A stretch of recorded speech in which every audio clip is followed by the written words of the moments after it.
Hey guys, this is Gabriel Lorenzi, creator of the blog Grupo Dicas, one of the biggest travel blogs in the world, and today I'm here to tell you how to rent a car in France, what are the documents you need, how to get a great car for a very cheap price because you can really save money, what are the best car rental companies, and finally, there are many cool tips that will make a difference on your trip. So guys, enjoy the video, give us a like, subscribe to the channel, that helps us a lot, and buckle up.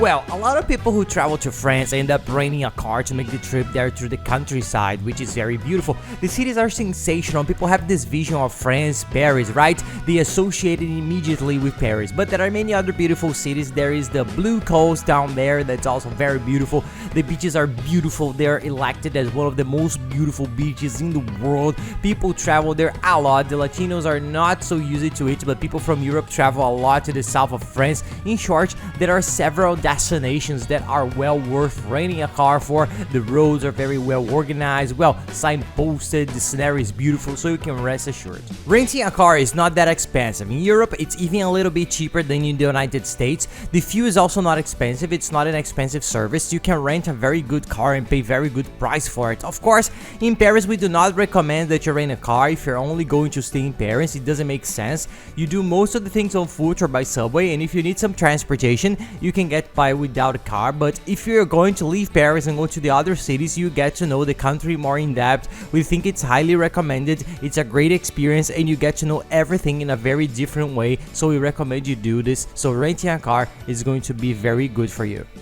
Well, the first question everybody asks when they want to rent a car is, what documents do I need to drive a car there? The truth is very easy. Just like almost every other country in Europe, you only need your driver's license. Make sure it's not expired, make sure it's all within the correct time limit, but you need your driver's license, your passport, and your credit card enabled for international purchases. These are the three items that the rental companies require, so you can easily get it there. Another item that everybody asks, is it difficult to drive there or not? It's very easy. We found it very easy. The roads are very good, the streets are good, everything is well signposted. People are even a little more polite than we are used to in traffic. We found the traffic more friendly. Anyway, you won't have any difficulty driving, just as we didn't have any other difficulty anywhere else in Europe. We found it very easy to drive, especially there, so it's quiet. There is no problem at all. You don't have to be worried or nervous because it's a very nice place, and I thought it was cooler if you get to know the place by yourself by car and the roads are easy. Another tip that's the most important of how to save a lot of money and find your car. What happens, there are many big car rental companies there. There are some that are gigantic in Europe and all over the world. We recommend that you go to the bigger ones to avoid headaches. We have done it in smaller ones and we ended up having some problems, so we always go with the bigger ones, which are Alamo, Europe Car, $30, $50, $6 budget, Avis, and National. There are several companies, all of them are good and very similar. So what do we recommend? That obvious tips, search them all because the price varies. Some have promotions and you get then much cheaper price looking in all of them, but you don't have to look everywhere. There's a car price comparator that is sensational. I'll leave the link here in the description of the video along with all the other links to save a lot. It compares all these rental companies, so you enter in the date of your trip and it will list all the car rental companies, the cars available by car category, which is very nice, and you can guarantee the best rental price. They have a price sometimes even much cheaper than the rental companies themselves, as they are the biggest comparator practically in the world. They have very good negotiations with rental companies and the price ends up being even better than if you go directly to rental company or rent with them. So just by using the price comparator that will leave you the link here, you save a lot. We always use it, always has the best prices, there's no way.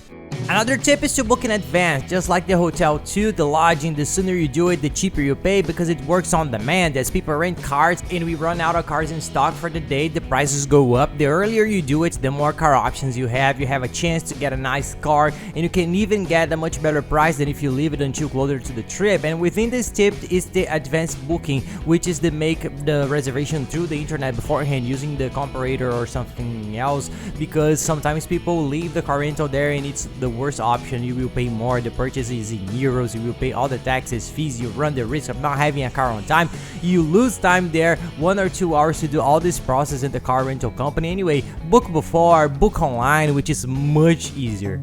Another important tip is insurance. What happens whenever you rent a car, when you are actually there on the site, you see that it's practically obligatory to include the basic insurance against theft, robbery, and accidents. Then you have to have. It's super important, but the rental companies try to push extra insurance for glass breakage, scratches, etc., several other things. In our opinion, over all these years, it's not worth it because it's a very high cost and we never needed to use it. It might happen that you might need it, but in our experience and with everyone we talk to, don't take this insurance. If this is an option there to take this extra insurance, don't go. It's not worth it and the price is high. You end up saving a lot if you don't take those insurances that appear in the middle of the road because they are uncommon.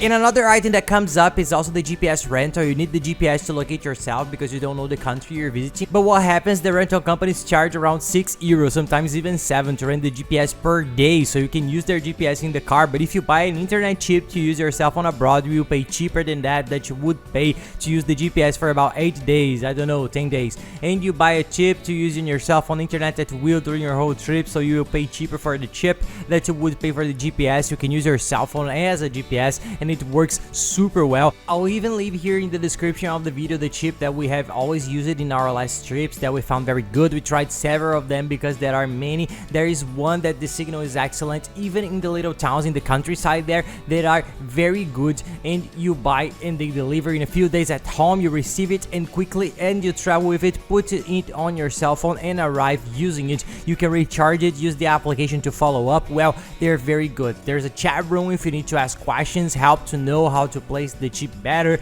Just talk there. I'll leave the link below and then you can use your cell phone during the whole trip. So don't rent the GPS and buy the chip, which is cheaper and much better. You're going to enjoy a lot more with your cell phone than renting a GPS. Another tip is, as soon as you rent the car there, pay attention and ask for the fuel. You may be use it to another one and when you travel you don't even realize it and you will need to fill up the tank. You won't know which is the right fuel for that car. In Europe in general, most cars are already being made with diesel, but it's always good to ask that you don't have this doubt when you fill up. And the price to fill up is not expensive. You will find it very cheap to rent a car there, just like in the United States. You will end up paying a very fair price there, so you will not spend too much on that. Fuel is not gonna be a problem for any car you're gonna have, and it's not a worry that you might have during your trip.